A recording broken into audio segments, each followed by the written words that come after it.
Bueno, vamos a hacer un ejercicio resuelto paso a paso de la unidad 1 para complementar la clase 1 y la guía de trabajos prácticos.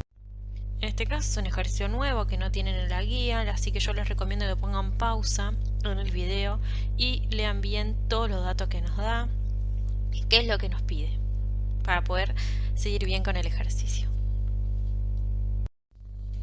Bueno, vamos con el primer ítem en donde nos habla de que tenemos que analizar las condiciones para poder realizar la prueba de interés y nos piden que solamente pongamos esas tres cosas: hipótesis estadísticas, regla de decisión y la decisión tomada. Entonces vamos a ver qué datos nos da el ejercicio. Lo primero que nos tenemos que poner a pensar es si estamos hablando de una o dos poblaciones estadísticas. ¿Por qué?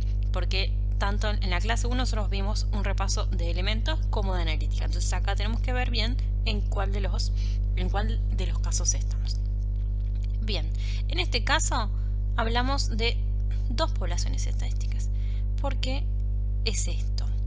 Si se fijan, nosotros en el ejercicio nos habla de que tenemos una población de gatos siameses de 2 años que tienen asma grado 3, a los cuales a uno se les aplicó el tratamiento 1 y al resto se les aplicó el tratamiento 2, generando así dos poblaciones estadísticas.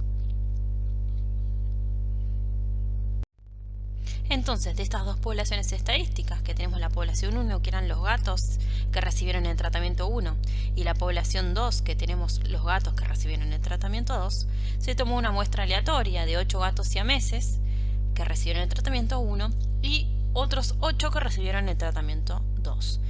Y a cada una de estas muestras se les midió una variable de interés. En el caso de la muestra 1, se midió el tiempo en días que tardaban en disminuir los signos clínicos en un gato siamés luego de recibir el tratamiento 1, y en el caso de la muestra 2, lo que se midió fue el tiempo en días que tardaron en disminuir los signos clínicos en un gato siamés luego de recibir el tratamiento 2. Por lo tanto, nuestro parámetro en estudio es la diferencia entre la media poblacional 1 y la media poblacional 2. Y para poder saber bien, como vimos en la clase 1, cuál de las variables pivotales queda para este caso, recuerden que vimos 3, tenemos que analizar las condiciones para ver cuál de esas 3 variables pivotales es la indicada. Entonces tenemos que ver si son muestras aleatorias, si las variables son independientes, si ambas variables se distribuyen normalmente y si conozco o no conozco las varianzas poblacionales. En el caso de las muestras aleatorias, vimos en el enunciado y anteriormente que se cumplen, ya que son dos muestras aleatorias de 8 gatos cada uno. Con respecto a la independencia, esto también se cumple por cómo fue realizado el experimento. Se tomaron una muestra aleatoria de 8 gatos que recibieron el tratamiento 1 y luego se tomaron otra muestra distinta de 8 gatos que recibieron el tratamiento 2.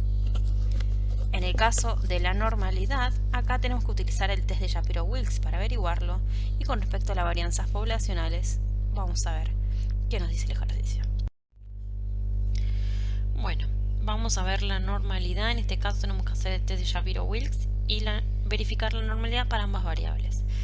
Vamos a escribir en la hipótesis nula la normalidad de cada una de las variables con sus respectivos parámetros, y en la alternativa lo contrario. El alfa ya conocemos, es el alfa de Shapiro, que es del 10%. La regla de decisión es la del p-valor. Por lo tanto, por los datos que nos da el ejercicio, ambas variables se distribuyen normalmente con sus respectivos parámetros. Por lo tanto, esta condición se cumple. Vamos con la última condición, que era respecto a las varianzas poblacionales, si las conocemos o no las conocemos. Entonces nos tenemos que fijar qué nos dice el enunciado, si nos da algún dato. En este caso no nos da ningún dato de que las conozcamos. Entonces nos tenemos que poner a pensar, bueno, ¿son desconocidas? ¿Son iguales o distintas? Bien, ¿qué nos dice el ejercicio? El ejercicio nos dice que las varianzas poblacionales no son homogéneas.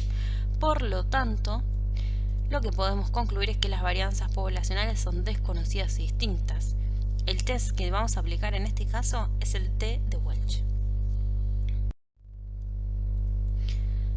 Vamos a ver si existe alguna diferencia al 5%. Entonces primero nos ponemos a pensar qué hipótesis tenemos que plantear. Me dice si hay o no hay diferencia, por lo tanto estaríamos hablando de un igual contra distinto.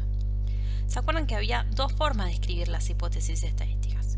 Bueno, cuando nosotros vamos a escribir las hipótesis estadísticas es importante decidirnos por cuál de las dos vamos a elegir.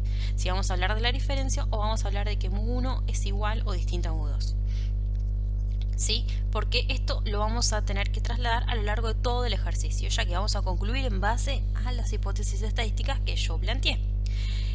En este caso yo voy a elegir este juego de hipótesis.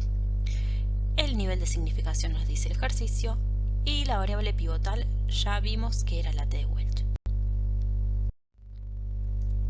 La región crítica, bueno, como nosotros planteamos unas hipótesis de tipo bilaterales, nuestra región crítica va a ser de tipo bilateral, ¿sí? Estos van a ser nuestros valores críticos.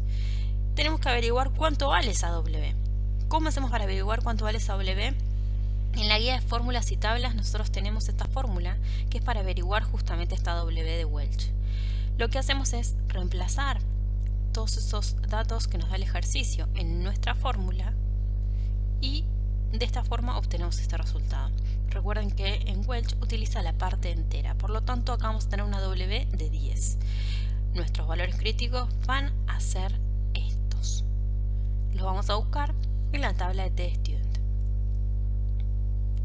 Nuestra región crítica queda definida de la siguiente forma.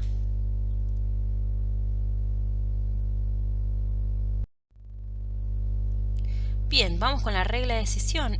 Entonces, acá nos ponemos a pensar. Todo lo que cae en la región verde va a ser no rechazo y la región roja va a ser la región del rechazo. Entonces, lo que nos tenemos que poner a pensar es si este T observado, T calculado, T bajo H0, como ustedes quieran llamarlo, cae en la región de rechazo, es decir, la roja, vamos a rechazar esta hipótesis nula, y si cae en la región verde, no vamos a rechazar la hipótesis nula.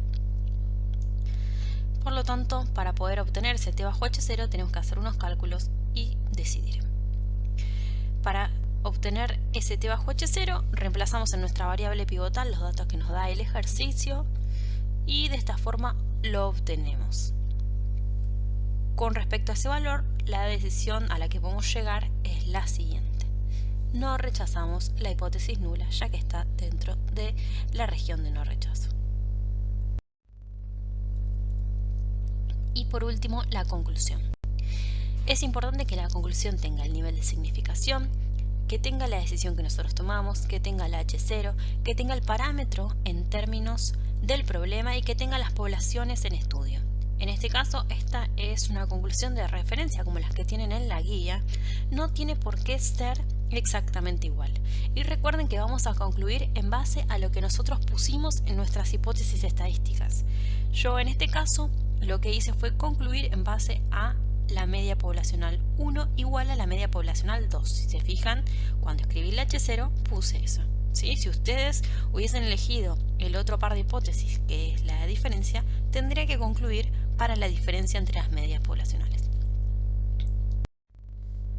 Bueno, por último, vamos a responder la pregunta: ¿qué tratamiento recomendaríamos y por qué? Entonces nosotros sabemos por la decisión que tomamos que la media poblacional 1 es igual a la media poblacional 2. Esto quiere decir que la media poblacional del tiempo en disminución de los signos clínicos con el tratamiento 1 va a ser igual a la del tratamiento 2. Esto quiere decir que si aplicamos el tratamiento 1 va a disminuir los signos en la misma cantidad de tiempo o tardaría lo mismo en disminuir la sintomatología de esta enfermedad que el tratamiento 2, ¿sí? Por lo tanto, ¿cuál elegiríamos? Bueno, eso va a depender de cada uno de nosotros como profesionales, de la opinión que tengamos con respecto a los fármacos, de la disponibilidad de estos fármacos, de la situación económica del paciente, etc., ya que ambos tratamientos funcionan. Muchas gracias.